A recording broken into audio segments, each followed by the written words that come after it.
les damos la bienvenida a esta clase del Diploma en Derechos Humanos para Periodistas. Muchas gracias a todas y a todos los que participaron el martes pasado. Se dio una instancia de conversación con los 3 becarios periodistas que están trabajando actualmente en la Secretaría de la Corte Interamericana, desde Ecuador, desde Colombia y desde Brasil, una instancia muy rica de intercambio, poder conversar con ustedes, esas preguntas que pudimos realizarle a los periodistas, también al programa Estado de Derecho para Latinoamérica de la Fundación Konrad Adenauer. Fue un muy interesante café entre periodistas. El día de hoy retomamos con las clases, nos quedan algunas clases todavía sobre temáticas vinculadas a la jurisprudencia de la Corte Interamericana, y el día de hoy nos vamos a adentrar en un tema de gran relevancia para la jurisprudencia de la Corte Interamericana y para la protección de los derechos humanos en nuestro continente. Seguramente muchas y muchos de ustedes en sus países les ha tocado coberturas vinculadas a crímenes cometidos contra la población LGBTIQ, o tal vez incluso en algunos países, para no ir solamente por lo negativo, la habilitación de ciertos derechos, como puede ser el matrimonio igualitario, tanto en Costa Rica como en Uruguay, como en otros países de América Latina. Bueno, de esas temáticas vamos a hablar el día de hoy, adentrándonos en la jurisprudencia de la Corte Interamericana y el impacto que ha tenido esta jurisprudencia en la promoción y en la protección de los derechos de las personas LGBTIQ. Y al igual que en otras ocasiones, vamos a abrir esa puerta de la Corte Interamericana y vamos a recibir hoy a un abogado de la Secretaría de la Corte, a quien voy a presentar y que nos acompaña. Somos los dos uruguayos, él también es uruguayo, pero estamos aquí en San José de Costa Rica. Es el colega Jorge Randonea, abogado de la Secretaría de la Corte Interamericana de Derechos Humanos desde hace ya más de 10 años. Él es doctor en Derecho y Ciencias Sociales, abogado y licenciado en Relaciones Internacionales por la Facultad de Derecho de la Universidad de la República del Uruguay. Es máster en la Universidad La Sorbonne Nouvelle Paris 3 y ha atendido varios casos como abogado. ¿Se acuerdan que al principio del diploma habíamos explicado que hay grupos de abogados que acompañan a los jueces en la preparación de la sentencia de los casos? Y Jorge Randonea es uno de ellos, y ya, como les decía, con más de 10 años de experiencia trabajando aquí en San José de Costa Rica para la Corte Interamericana, y quien además ha trabajado casos vinculados acompañando a los jueces relatores, casos vinculados a la protección de los derechos de las personas LGBTIQ, un tema de gran interés que seguramente, como les decía, podemos bajar a la cobertura periodística. Y siempre les recordamos, no necesariamente tiene que ser cubriendo un caso vinculado a vuestros países, tal vez hay una violación específica, un hecho noticioso que se da en la cotidianeidad vinculado a la violación de derechos de las personas LGBTIQ, y ustedes van a tener la información para poder citar algún caso que la Corte haya, o a una opinión consultiva, como es en esta instancia, también que la Corte haya promulgado y que nosotros podamos citar en nuestra cobertura cotidiana como comunicadores y como comunicadoras. Bueno, Jorge, ¿estás por ahí? Sí, ahí te veo. Muchas gracias por acompañarnos el día de hoy. Y bueno, te dejo acá con las y los colegas. Vamos a tener una instancia de presentación. Esa instancia es grabada y luego vamos a detener la grabación para un espacio de preguntas off the record. Adelante, Jorge. Perfecto. Gracias, Mati. Muchas gracias por la presentación. Buenas tardes a todos, a todas y todos. Es un gusto acá estar un ratito con ustedes. Van a poder preguntar todo lo que quieran sobre... Si me escuchan bien, ¿cierto? ¿No? Sobre lo que voy a abordar de forma muy breve, porque son 30 minutos para hablar de una jurisprudencia que es muy, muy larga y que ha abordado muchas temáticas, muchas subtemáticas dentro de lo que es el derecho de las personas LGTB. Van a ver que la Corte ha sido pionera. Yo diría que es seguramente el Tribunal Internacional y el Tribunal en general, que ha sido más vanguardista en la protección de las personas LGTB. Como tenemos poco tiempo, decidí un poco arbitrariamente, sin perjuicio de que me puedan hacer las preguntas que estimen pertinentes, seleccionar algunas temáticas para hablar con ustedes. Bueno, obviamente una cosa, todo lo que yo les pueda decir que tenga como un sabor a opinión personal es algo que es mío y no es de la Secretaría, ni de uno de los jueces de la Corte, ni de la Corte, ¿no? Pero en general les voy a simplemente decir qué es lo que dice nuestra jurisprudencia, y cuando tenga una opinión personal se los diré, para que hagan ese recaudo de que no estoy hablando en nombre de la Corte cuando estoy dando mis opiniones personales, ¿no? Bien, bueno, todo el mundo sabe lo que son las siglas LGBTI, algunos LGBTIQ, para incluir a las personas queer. Bueno, hay incluso muchas siglas que se utilizan. La Corte utiliza en su jurisprudencia, al igual que en el sistema de la UEA, utilizamos LGTBI, que incluye a las personas intersex, y consideramos a las personas queer incluidas dentro de la T, que representa a todas las personas trans, ¿no? Travestis, transexuales, transgénero. Si después tienen alguna, yo doy por sentado que todo el mundo sabe qué es cada uno de esos conceptos, porque ya no son conceptos jurídicos, sino que tienen que ver con conocimiento general, ¿no? Pero si después tienen preguntas al respecto, yo se las puedo decir, les puedo aclarar el tema. Dentro de lo que es el universo de los derechos de las personas LGTBI, tenemos dos grandes grupos de temáticas que abordan los derechos de estas personas, ¿no? Un gran grupo que se refiere a los derechos relacionados con la orientación sexual de las personas, ¿no? Y ahí justamente son las siglas LG, lesbiana, gay, bisexual, ¿no? Es decir, esas tres siglas, que cubren todos esos derechos, vamos a ver qué es lo que dijo la Corte al respecto. Después hay otra gran temática que está relacionada con los derechos vinculados con la identidad de género de las personas, y ahí es donde entra la T, ¿no? Y después hay otra área, pero que no ha sido para nada desarrollada por el Tribunal Interamericano aún, es el que tiene que ver con las características sexuales de las personas, ¿no? Que se refiere a las personas intersex. La Corte tiene sentencias muy importantes, no solamente a nivel jurídico, nos interesa a nosotros los que nos gusta ahí ahogarnos con los números de artículos de la Convención Americana, etc., pero también que ha trascendido nuestro espacio jurídico, o más reducido a las argumentaciones, la elegancia que puedan tener, etc., y ha llegado al gran público, ¿no? Hay 6 sentencias hasta ahora, 6 decisiones muy importantes del tribunal sobre estos temas. Hay una 7ª decisión, de la cual no les voy a poder hablar lamentablemente porque está en curso, que es un caso contra Chile. Vi que hay muchas personas de Chile, no me pueden preguntar nada sobre ese caso, el caso Pavés, porque no les puedo contestar. Sobre todo que yo estoy trabajando el caso, así que imposible que yo les diga nada sobre ese tema. Pero sí les puedo comentar qué es lo que dijo la Corte sobre las 6 otras decisiones importantes, ¿no? Hay decisiones que se refieren, como les dije, a los derechos vinculados con la orientación sexual y aquellos vinculados con la identidad de género. ¿Cuáles son las decisiones vinculadas con la orientación sexual? En el primer caso tenemos la famosa sentencia del caso Atala, yo no sé si escucharon hablar, Atala Rifo, niñas contra Chile, y ese fue el primer caso en el cual la Corte abordó el tema de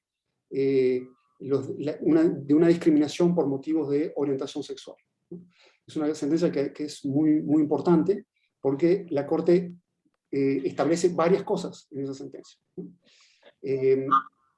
Sin así entrar al detalle jurídico, no es mi intención perderme en los artículos ni nada, pero en esencia, ustedes no sé si habrán visto hasta ahora que la Convención Americana de Derechos Humanos, que es el instrumento principal a nivel interamericano,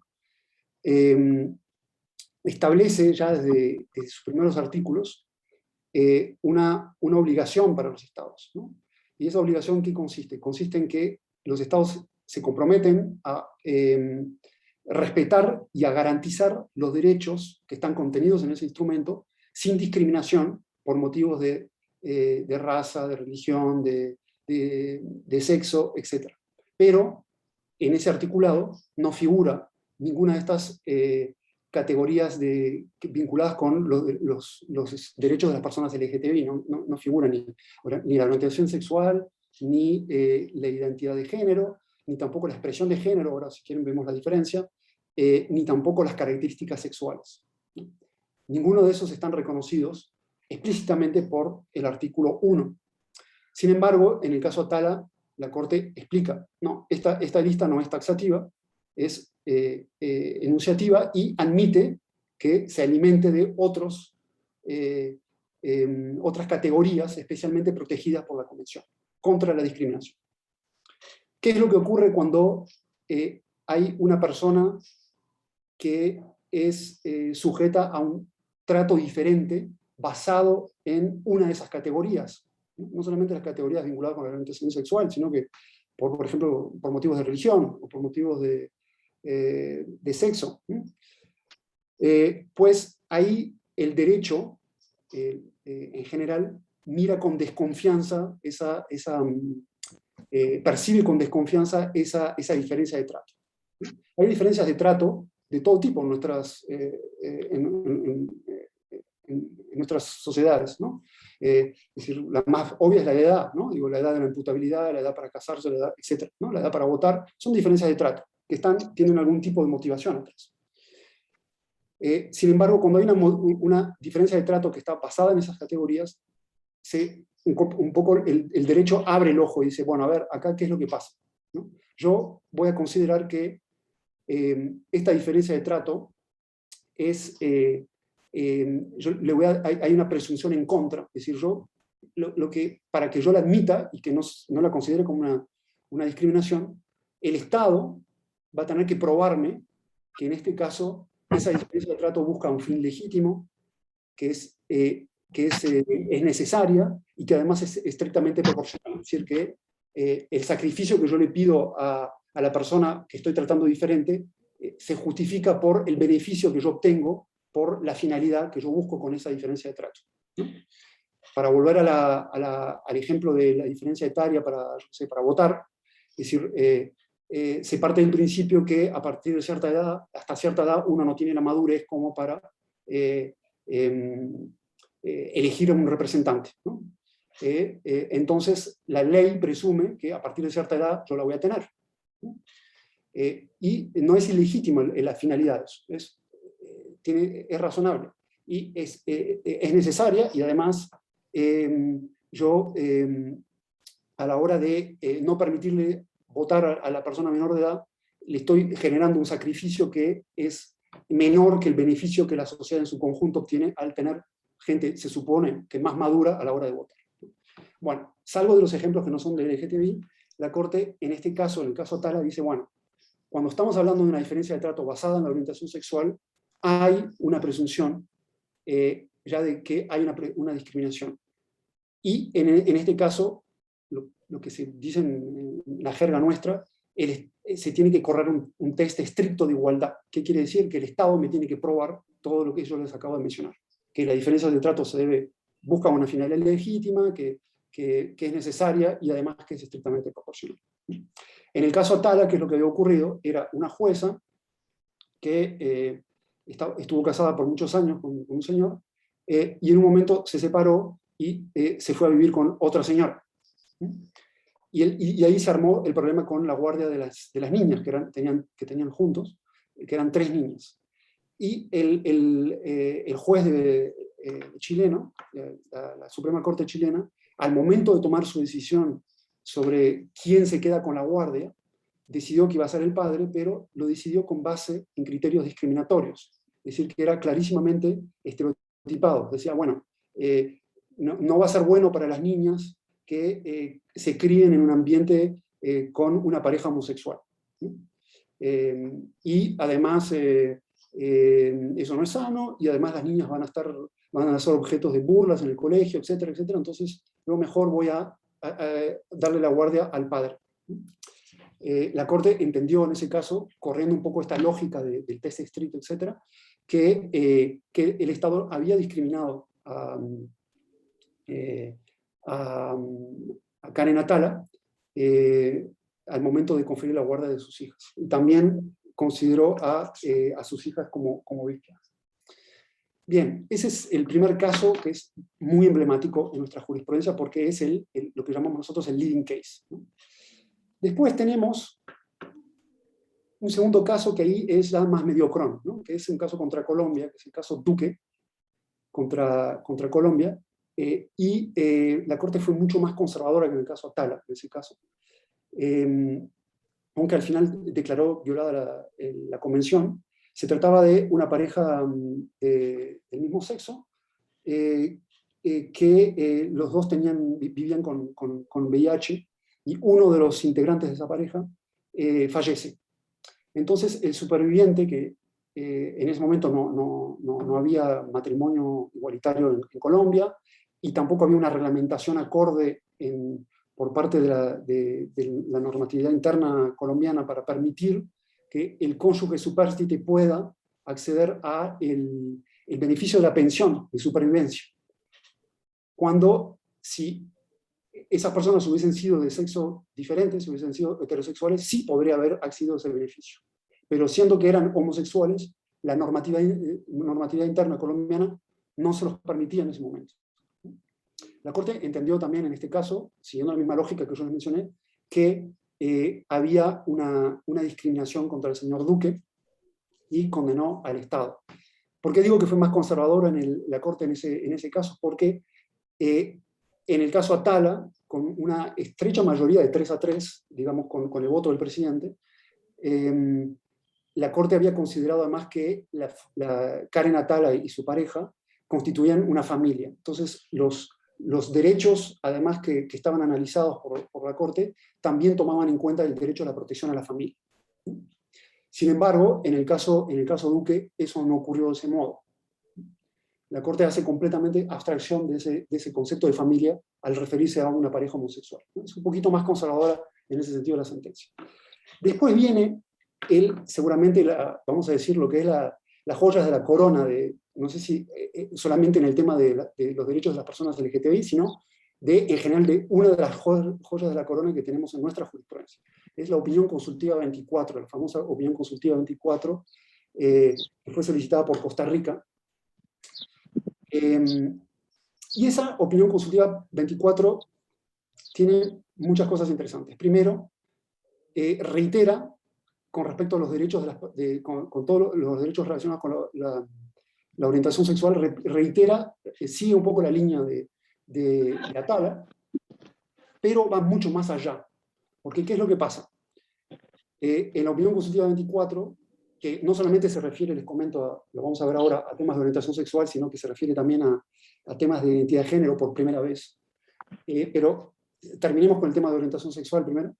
Y en ese caso se le solicitaba a la Corte que interprete a través de una opinión consultiva la Convención y que indique cuáles son los derechos patrimoniales que debían ser protegidos como consecuencia de la unión entre la unión que surge entre una pareja de personas del mismo sexo.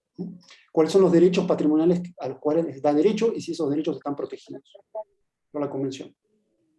Entonces, la Corte no solamente contesta a la pregunta de Costa Rica diciendo, bueno, no solamente se trata de los derechos patrimoniales que surgen el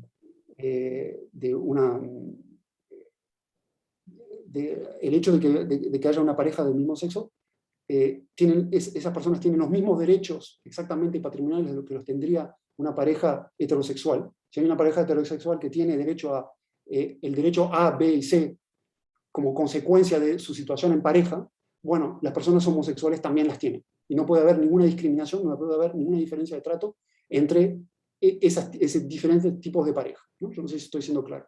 Pero además dice, bueno, pero ojo al gol, que esto no se mantiene únicamente con los derechos patrimoniales. Eso se refiere a todos los derechos contenidos en la Convención. Entonces ahí es como que se abre un espacio brutal. Es decir, ya no estamos hablando más de los derechos de herencia, ya no estamos hablando más de derechos de repente como lo que vimos ahora con Duque de una pensión, estamos hablando de todos los derechos. Es decir, por ejemplo, los derechos de guardia, los derechos de adopción, todos. No puede haber ningún tipo de diferencia de trato entre una pareja homosexual y una pareja heterosexual. Es decir, se le tienen que atribuir exactamente las mismas consecuencias jurídicas en el ordenamiento interno de cada uno de los países. Eso es lo primero. Sobre la orientación sexual, la bomba real de los C24 fue que dice, bueno, pero y además, Costa Rica preguntaba, ¿y cuáles son las figuras a través de las cuales sería necesario proteger los derechos de las personas LGTB? Entonces, la Corte dice, bueno, las figuras tienen que ser exactamente las mismas que para las parejas heterosexuales. Si yo, por ejemplo, con una unión de hecho en mi ordenamiento jurídico, yo ya tengo derecho a ciertos derechos, perdón, ya tengo acceso a ciertos derechos, bueno, el hecho que se trate de una pareja homosexual o heterosexual no puede cambiar ese resultado. Yo tengo que tener los mismos. Y la figura tiene que ser las que establezca el derecho interno para las parejas en general. Y es muy interesante que dice que además no cabe ningún trato diferente a la hora de considerar el matrimonio entre las personas, independientemente de si son homosexuales o heterosexuales. Es decir, el matrimonio, en dos palabras, no puede ser únicamente un instituto que está reservado para las parejas heterosexuales. También tiene que abarcar a las parejas homosexuales. Entonces, eso fue lo que yo creo que todas y todos habrán escuchado de esta opinión consultiva a raíz de este tema, de que la Corte un poco establece que el hecho que una persona homosexual no pueda acceder a un matrimonio igualitario resulta vulneratorio de la Convención Americana. Dejo por ahí el tema de la orientación sexual. Después, y esto es muy importante, la Corte habla por primera vez de la identidad de género. Y esto es como la Corte pasó con la opinión consultiva a ser la vanguardia de la vanguardia en temas de protección a personas trans. En la opinión, yo de repente, perdón, espero no irme demasiado con el tiempo, creo que empezamos ahí 10, sí que tengo todavía... Está excelente, Jorge, tú dale, ¿no? 10 minutos más. En la opinión consultiva entonces se aborda el tema de la identidad de género a raíz de una pregunta de Costa Rica, que ustedes vieron, ¿no? Que los estados, están las sentencias de los casos contenciosos, y los estados además pueden pedir interpretaciones de la convención a la Corte, ¿no? Y esta es una de estas circunstancias en las cuales un estado, Costa Rica, pidió a la Corte que interprete una serie de derechos. Los de la orientación sexual ya los vimos, pero también pidió sobre identidad de género. ¿Y qué es lo que preguntó? Dice, bueno, el cambio de nombre por motivos de identidad de género está contenido como, puede entenderse que es un derecho que está contenido en la Convención Americana o no. Primera pregunta. Y segunda pregunta es, en el caso en que así sea, ¿cuál es el mecanismo adecuado para reconocer ese derecho al cambio de nombre? Entonces la Corte ahí saca una sentencia que, si ustedes se fijan, son 200 y algo de páginas, o 100 y pico de páginas, son 225 párrafos la sentencia, y 200 párrafos se refieren a este tema, y lo único que conoce la gente de esta sentencia son los 20 últimos párrafos, que son los que se refieren al matrimonio igualitario, ¿no? Pero el adelanto extraordinario que hubo en este instrumento jurídico fue precisamente en temas de identidad de género. No hay ningún país en el mundo que tenga un sistema tan avanzado como el que propone la Corte en su opinión consultiva 24. Entonces, primero dice, bueno, ¿qué es lo que es la identidad de género? Bueno, de repente corresponde que invierta un tiempito aquí para temas de glosarios. Es decir, la sentencia tiene un glosario al principio, yo les recomiendo consultarla, pero la Corte dice, bueno, ¿en qué consiste la identidad de género? La identidad de género es la vivencia que cada uno tiene de su propio género, ¿no? Es decir, esa vivencia puede corresponder con el sexo que se me asignó al nacer o no. ¿Qué es la asignación del sexo al nacer? Es cuando yo nazco, cuando las personas nacen, se les asigna un sexo al nacer. Y esa asignación del sexo al nacer no depende siempre de los atributos físicos, sino que depende de la percepción de los atributos físicos que tiene una tercera persona que no es uno mismo. En otros términos, es decir, a la persona que me inscribe le parece que yo soy una mujer porque por mis órganos genitales, o le parece que soy un hombre, entonces va a poner mujer o hombre. Pero es una percepción externa de una persona que me asigna mi sexo al nacer sin preguntarme. Es obvio, ¿no?, que eso no puede ser así en ese momento. Entonces, ¿qué es lo que pasa con una persona trans? Una persona trans es una persona que su identidad de género, que según esa misma la autopercibe, no se encuentra de conformidad con el sexo asignado al nacer. ¿Qué es lo que pasa con esas personas? Ustedes lo saben. En las Américas, las personas trans son de las personas que seguramente, en el mundo en general, pero en las Américas particularmente, es decir, son de las personas que están en condición de vulnerabilidad en mayor medida que el resto. Es decir, las personas más vulnerables que se encuentran en situación de vulnerabilidad absoluta son las personas trans. Si ustedes se fijan, la esperanza de vida de una persona trans son 30 a 35 años, dependiendo de los países. En Uruguay es un poquito más, son 40. Pero es muy por abajo de lo que es la esperanza de vida de otra persona cisgénero. Es decir, que la persona cisgénero es la persona que tiene conformidad entre su identidad de género que autopercibe con el sexo que se le dio asignado al nacer. Y esas personas, ¿por qué están en esa situación? Están en esa situación por situaciones múltiples de discriminación en nuestras sociedades, ¿no? Son víctimas de violencia sexual, son víctimas de agresiones permanentes, de homicidios, pero también son víctimas de otro tipo de vulneraciones a sus derechos que están vinculadas con su identidad de género. Es decir, una persona una persona trans, por ejemplo, tiene más dificultad para acceder a la vivienda, tiene más dificultad para acceder al empleo, tiene más dificultad para acceder, para hacer efectivo su derecho de desplazamiento y su derecho de desplazamiento. Y así sucesivamente, ¿no? Y la Corte dice, bueno, pero este tema no es un problema únicamente del nombre. Esto no tiene nada que ver como que yo nací Juan y en realidad me quiero llamar María. ¿Eso me resuelve mi problema? Pues la Corte dice, no, no resuelve el problema, porque esto es un problema más integral. Es decir, el problema es que los estados tienen que reconocer la identidad de género, que no solamente es el nombre, sino tiene otros componentes de la identidad de género que van mucho más allá del nombre.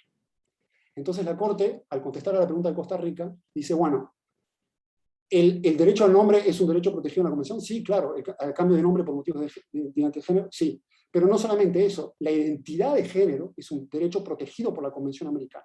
No lo menciona la Convención Americana, pero la Corte lo induce de varios derechos que están contenidos ahí. Dice, y no es solamente el derecho al cambio de nombre que hay que proteger, es el derecho a adecuar los datos de identidad y los datos en los registros de las personas a la identidad de género autopercibida, ¿no? Entonces, no solamente va el Estado a tener que cambiar mi nombre de Juan a María, el Estado también va a tener que ayudarme para que ese cambio de nombre sea integral, que tenga en cuenta la imagen fotográfica, que tenga en cuenta la mención al sexo género en los documentos de identidad, y así sucesivamente, ¿no? ¿Por qué? Porque este es un derecho que es instrumental para el ejercicio de los demás derechos. Es decir, sin la existencia de una identidad de género, sin el respeto de una identidad de género en un Estado, se me dificulta o se me hace imposible el ejercicio de otros derechos, la vida, la integridad y los derechos que vimos recién, ¿no? Entonces, en esta sentencia, la Corte establece estos estándares que son revolucionarios, pero no solamente son revolucionarios por eso, son revolucionarios por los mecanismos a través de los cuales indica que esos derechos tienen que ser protegidos. Y ahí me voy a poner un poquito más leguleyo, pero establece que los estados tienen que establecer mecanismos expeditos, gratuitos, de naturaleza administrativa, que no exigen requisitos patologizantes, como por ejemplo certificados médicos, etcétera, que no se exijan operaciones quirúrgicas, ¿no? Yo les recuerdo que no todas las personas trans son transexuales. Hay personas trans que mantienen las características sexuales de un género, por más que se reconozcan con otro género. Los transexuales sí, hubo ahí una adecuación del cuerpo a través de operaciones quirúrgicas o hormonales, etcétera, para que haya una transformación del cuerpo. Pero no todas las personas trans están en esa situación. Y de hecho, exigirle una operación quirúrgica a una persona para reconocerle su identidad de género ha sido reconocido por la Corte, pero también por el sistema de Naciones Unidas, como una forma de tortura. Bien, entonces, acuérdense, esta opinión consultiva es muy importante y yo les recomiendo leerlo. En estos minutos que me quedan, que voy a robar un par de minutos más, Matías, si me permites, les voy a hablar de otras decisiones muy interesantes que hubo sobre personas LGTB. El caso Flor Freires es un caso interesantísimo. Es un caso le llamamos el derecho al closet. En ese caso, ¿por qué? Porque es un señor que estaba en el ejército, en Ecuador, Flor Freires contra Ecuador, que fue despedido del ejército porque habría sido encontrado llevando a cabo actos homosexuales en un cuartel. ¿Y qué es lo que pasa? La normatividad interna de Ecuador en ese momento establecía, si ustedes me dicen, bueno, uno puede llevar a cabo actos sexuales en un cuartel, que sea homosexual o heterosexual, y la sanción es la misma, no habría habido una vulneración a la convención.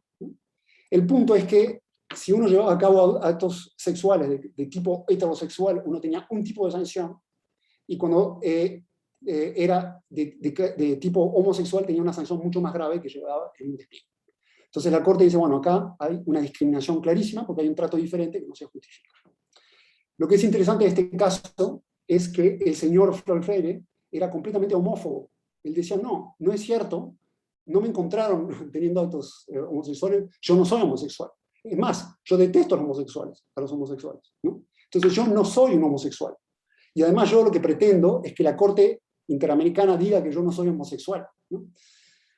Entonces, fue muy interesante porque la cuestión es, ¿uno puede establecer que existe una diferencia de trato discriminatoria por motivos de orientación sexual, por más que una persona no se defina como tal?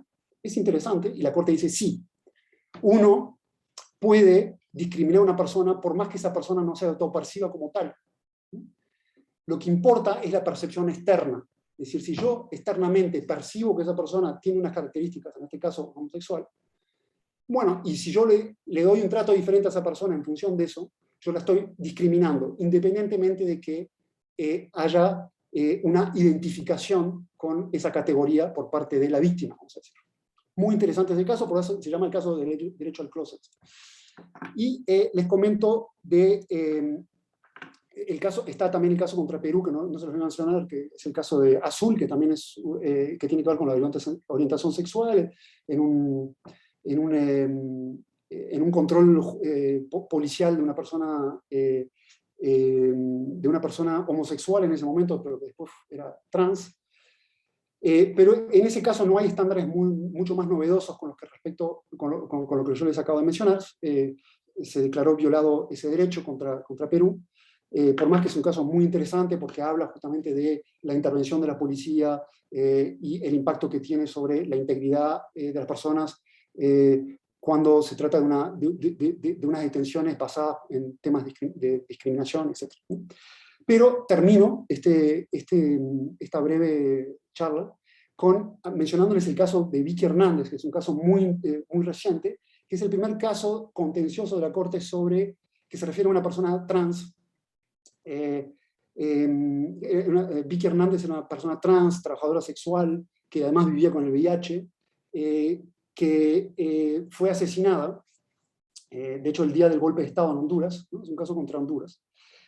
Y la Corte analizó un poco estos estándares de la discriminación, la diferencia de trato, el hecho de que en este caso la muerte y el asesinato de ella se debió precisamente a que ella estaba haciendo expresión de su identidad de género distinta, ¿no? Y lo que es muy interesante en este caso es, si ustedes leen la sentencia, yo termino con esto de verdad, es que se plantea la siguiente pregunta. Es decir, ustedes saben que hay un instrumento interamericano, que es la Convención de Belén do Pará, que se refiere a, que es la Convención para la violencia contra la mujer, contra la violencia contra la mujer, para prevenir la violencia contra la mujer, y una convención para prevenir la violencia contra la mujer es aplicable a una persona trans, a una mujer trans, es decir, una persona que se autopercibe como tal, una mujer que tenía un sexo asignado al nacer como masculino, y en un punto, de conformidad con su identidad de género autopercibida, se considera una mujer, ¿no? El derecho le debe atribuir, y esto es una buena pregunta, el derecho le debe atribuir la misma protección a esa persona que, vamos a decir, nació con atributos masculinos y después se identifica con atributos femeninos, que a cualquier otra mujer. Las mujeres trans tienen derecho a esa protección de la misma manera que una mujer no trans, una mujer cisgénero. Pues la Corte se nota que se discutió muchísimo ese tema, porque termina diciendo que sí, la Convención de Belén do Pará sí se aplica también a las mujeres trans, ¿no? Pero en su decisión la Corte perdió a 2 jueces, es decir, entre otros a la jueza Elizabeth Origo Benito, que tiene un voto que rotundamente se opone a que las mujeres trans sean beneficiarias de la protección internacional que fue planeada, vamos a decir, para las mujeres cisgéneros, ¿no? Pero el grueso de la Corte, es decir, la mayoría de la Corte, decidió de otra manera. Es decir, 5 de los 7 integrantes del Pleno decidieron que sí, que esos instrumentos también se aplicaban a las mujeres trans. Cosa que es realmente bastante interesante, porque es la primera vez que un tribunal se pronuncia en ese sentido. Tengo muchas preguntas, tengo muchas cosas de las cuales hablar, si preguntan, así que yo ya termino con esto. No sé si, Mati, te parece bien. Excelente, Jorge, y súper resumido este recorrido que nos has hecho. Vamos directo a las preguntas. Por favor, levanten las manos. Alguna vía por el chat, pero recuerden que es mejor hacerlo directamente. Preguntando tanto sobre la jurisprudencia como otras dudas que tengan respecto a situaciones que ustedes de repente pueden ver en sus países. Recuerden que todo